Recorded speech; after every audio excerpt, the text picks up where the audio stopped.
Hello anh em, chào mừng anh em đã trở lại với channel của mình là Khanh. Và trong video lần này mình sẽ sao test cái con KC87 sử dụng Gateron Yellow.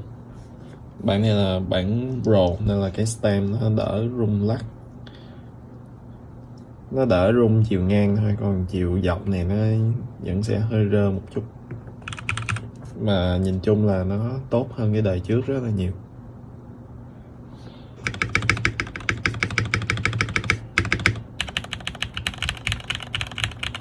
Này mình lắp con này là mình lắp switch Gas Pro Yellow, còn con này mình đang lắp là Jelly Strawberry tắt tay, con này Lightning. Còn bản này mình sử dụng keycap là Cherry. Bản này là mình xài bộ OEM Booting. Hai cái Milky nên là con này tỏa led ra khá là dịu mắt, nhìn cũng tương đối là đẹp. Rồi tiến hành sound test thôi.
Trong quá trình gõ thì mình cố để mình gõ ra tiếng, bởi vì là mình gõ hơi mạnh, vì là mình quen xài cái switch tắt tay rồi nên nó có cái phản hồi ở tay, ở đầu ngón á, nên mình gõ nó phải có âm thanh nó phát ra, nên là nó gõ hơi bị mạnh.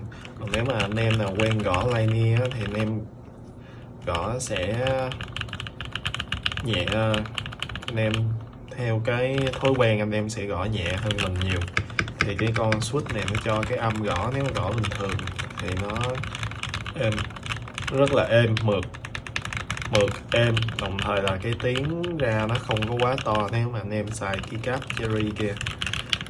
Và con này là một con mạch thuận nên anh em ưu tiên build Lightning cho nó vì nó khá là ngon. Bởi vì thị trường bây giờ một số con Lightning người ta không có làm stem dài cho nó, bởi vì mấy con Lightning thì thường là nó sẽ người ta hướng đến cái sự im lặng nhiều hơn, nên là khi mà làm stem dài nó sẽ gây ồn ào, nên vì vậy nó phù hợp với lại những con mạch thuận như thế này.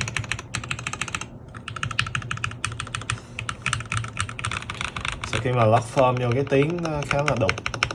Con này mình chỉ có lock form case với lại play thôi, không có form switch. Nếu mà lock thêm form switch nữa cái âm nó sẽ còn trầm hơn.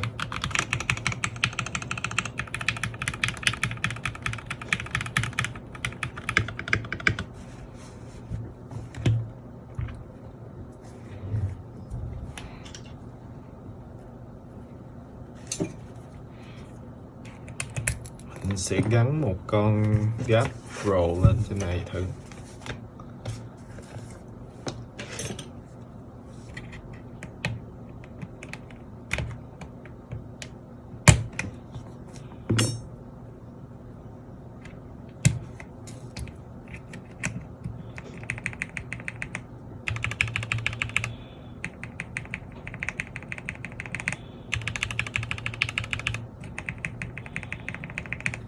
Cái âm bên này nó vẫn còn clacky nè, tuy nhiên qua bên này là mất tiêu luôn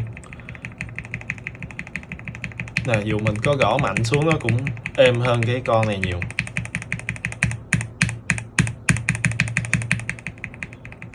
Còn nếu mà anh em gõ bình thường nó sẽ không ra tiếng luôn á.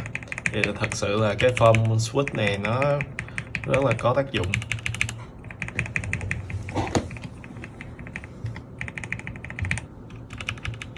Rồi, xin cảm ơn và hẹn gặp lại anh em trong những video lần sau. Và nếu thấy thông tin này hay và bổ ích, anh em hãy like và share video này, cũng như là bấm vào nút subscribe và nút chuông thông báo để không bỏ lỡ những video mình sẽ ra trong thời gian tới. Cảm ơn và tạm biệt anh em.